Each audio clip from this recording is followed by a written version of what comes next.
Hello and welcome to my study.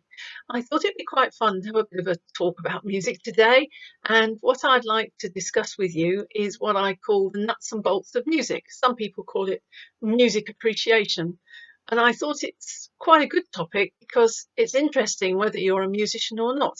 People are listeners, people are players, and music appreciation applies to both.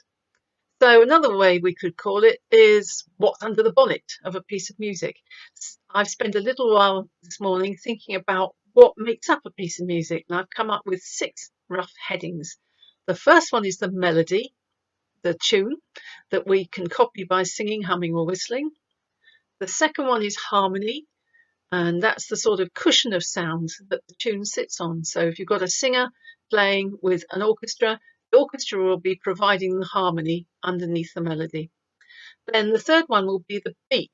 That's the rhythm. Well, not the rhythm, it's the pulse that runs underneath the whole piece, just like a pulse runs underneath our existence all the time.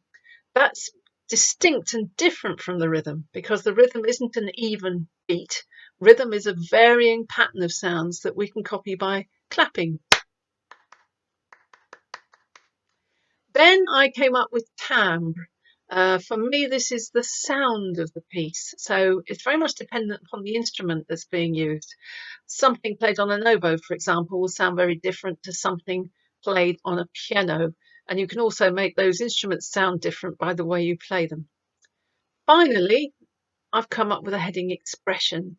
I couldn't think of a better way of putting it. This is what the performer adds to the piece of music. They're taking a sheet of music, dots on a page, and they're trying to make it communicate to us and be emotional for us. So the performer's expression will depend on how fast or slow they're playing, or whether they're speeding up, slowing down, how loud and soft, which bits they emphasize, and so on.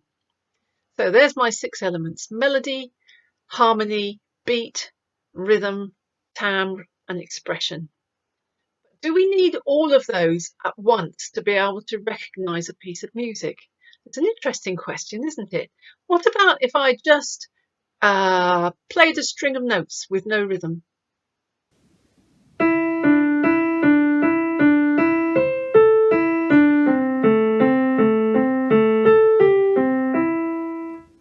Could you recognise the piece? Okay, let's just play the harmony without anything else.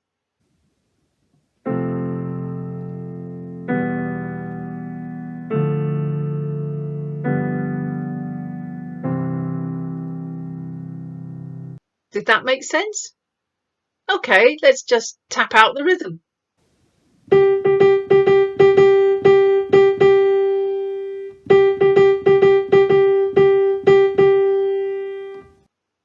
You may have spotted what those are, but there's a good chance you won't. So let's try combining 2 things. Let's have the harmony played in the right rhythm.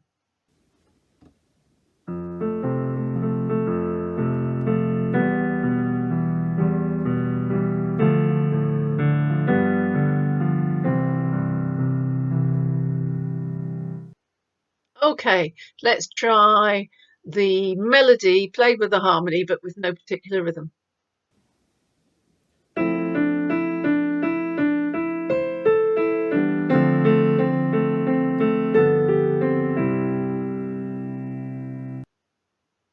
And finally, let's put those 3 things together: the melody with the harmony played in the correct rhythm.